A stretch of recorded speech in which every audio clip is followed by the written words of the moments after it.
October, death and mercy. October was different. It was death in disguise. While I relapsed back in September, I didn't realize I had opened the door really wide for destruction. Okay? So by October, I had already built my routines, my little rituals around the drug usage in the relapsation of September. The habits that made the high feel like home. The usual ways of me using those substances. I wasn't I wasn't doing it at work at first. I told myself I couldn't manage. I need to just keep it clean. But sin never stays where you leave it. It creeps, it expands, and it demands more room. So I clock out. I'll get off of work and head straight to the drug house. That became my rhythm. Weed, coke, alcohol, and vaping. That was my pattern. But October 8th changed everything. That morning, it felt off. Six at, ugh. At 6 o'clock in the morning, I got off work. My spirit was uneasy, but I ignored it. I went to the same drug house. I asked for my usual stuff, weed and coke I got from there. But this time, I also asked for fentanyl. I didn't even realize that I was chasing what I would. I didn't even realize that what I was chasing wasn't fentanyl at all. It was heroin. I was searching for the same feeling I used to get from Percocets and Roxy's I was using back in Georgia. That old familiar numbness. It I took it home like usual. I put the music on, I turned the lights off, just me and my thoughts. I did my first hit, then another, then another. I don't know how many I did, but all I remember next is opening my eyes and seeing chaos. My neighbors standing over me, EMTs in front of me, the police behind me, my neighbors behind them. I was laying flat on my back outside my apartment. When my eyes, they shut open, and then I saw all of those people around me. But I couldn't move a single thing except my eyes. I tried to talk, but nothing came out. I was trapped in my own body, hearing voices, watching everyone talk about me like I wasn't there. Then I tried to talk, so I made a noise with my throat. I was like, and the neighbor turned around very, very fast. She was like, Jada? And the EMTs were like, do you know what happened to you? And I was just like moving my eyes because I couldn't move anything else. It was like, you overdosed. And I was just like, I couldn't even process any of this because it's like all these people were around me, like on the steps, everywhere, just people around me. I'm just laying in front of my apartment. Like last thing I remember was going outside and lighting a blunt. Next thing you know, I'm waking up, I'm on the floor, and you telling me I overdosed? I just couldn't process nothing. But they asked me for my ID, and when they did that, it was like my body suddenly reconnected to my soul. And I got up. It was a full-blown overdose. Like, they told me straight up, you're not supposed to be here. And, they meant that. And in New Orleans, people don't come. I'm not laughing. I'm just grateful because, in New Orleans, people don't come back from that kind of overdose. They almost had to, they stopped. They did the CPR, they used 2 Narcan doses, but they stopped. Like I was gone. Next thing you know, I wake up. By the grace of God. No, literally. I wake up. Yeah.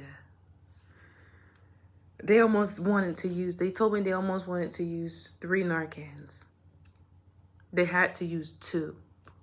And I don't know if you understand how miraculous that is of the Lord, but he is good.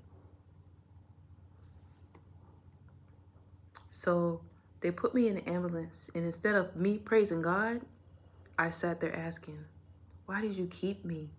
Why didn't you just let me die? Because sometimes suicide doesn't come from blades or ropes. It comes from slow destructive things like drugs and substances. And I think that's what I was doing to myself. Slowly but surely killing myself from those drugs.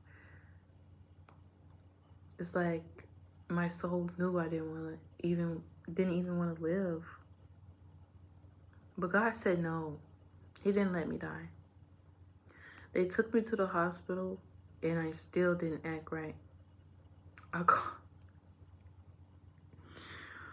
I hit the hospital. I didn't have my phone. I had nothing. They just took me away from my apartment.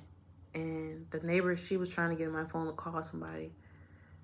So I'm really too good at remembering numbers. So I ended up calling my neighbor next door, who I was with for the hurricane, right? The same dude who brought nothing but chaos.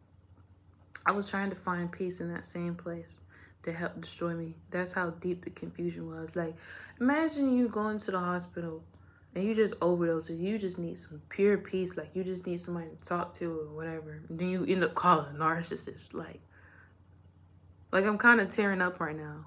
Because it's like, all you needed was comfort. Instead of calling on the Lord, you call on a demonic, low-level narcissist.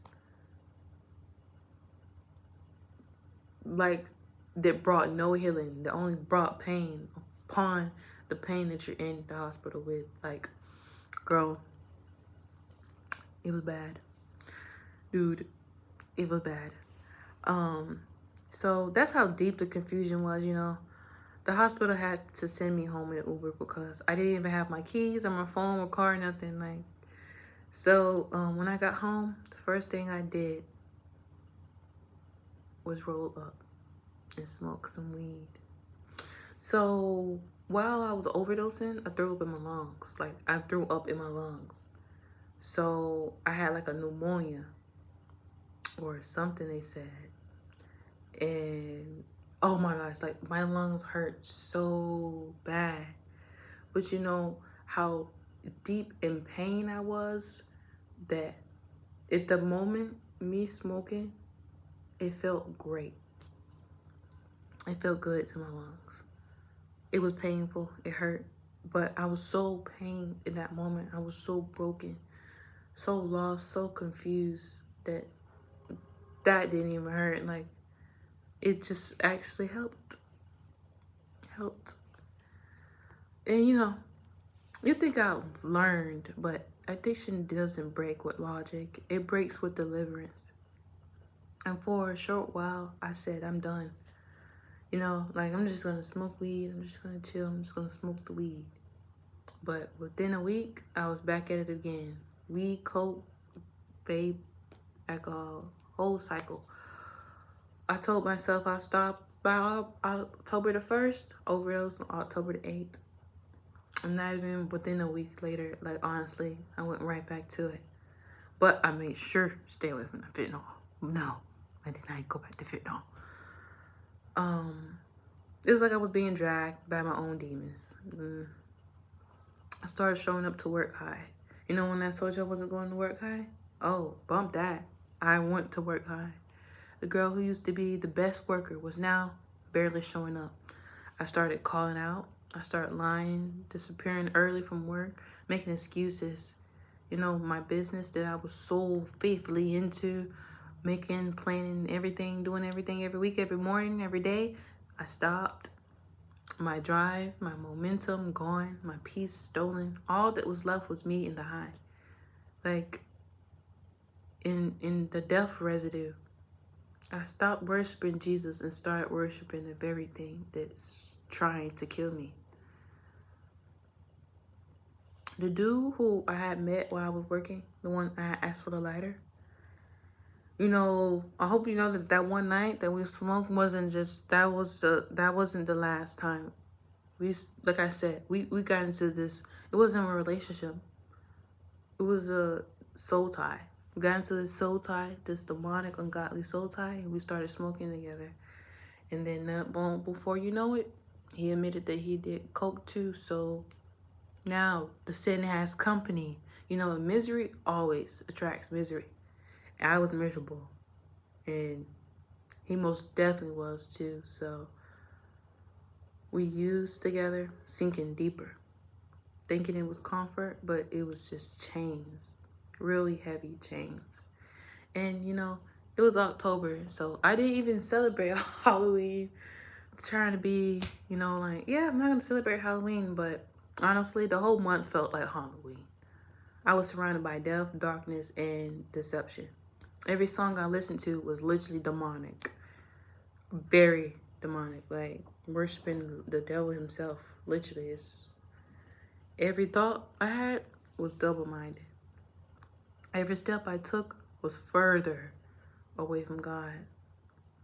But you know, somehow, even when I was drowning, God was still dropping little revelations in my spirit, like small whispers, like "You're still mine. I'm not done," and revelations about the people around me, about the substances I was using. Like God talks to us regardless of what the circumstance is. If we're in sin, or if we're in His presence. The Lord started to talk to me. I started to feel His presence. Like, even though I was in the darkness, that light was it was like I knew and I felt like I was moving further away, but it was like, not really. Because after that overdose, it was like a spiritual awakening. Awakening me to all the bombs around me, the narcissist bombs, the drug bombs, the demonic assignment bombs, but also the angels too that were guarding me and protecting me and making sure that no weapon formed against me shall prosper, assisting the Lord. You know, that's the awakening I was having in October. But you know, I wasn't looking at all that good stuff. I was still drowning, waiting for another bomb to go off. You know? And I couldn't clearly hear because the drugs were loud anyways. Like, I knew he was here. I knew he was talking. I knew he was speaking. But I was really rejecting him, denying him. Because I was just like, how could you save me? How could you save me? Why couldn't you just let me go at this point? But mercy showed up anyway. So, yeah. That was October. I have some scripture in the description below that I feel like would help concerning death and mercy. So this was October, like I said. October was death, but mercy still showed up anyway. So if you want to know about November, just go watch the video.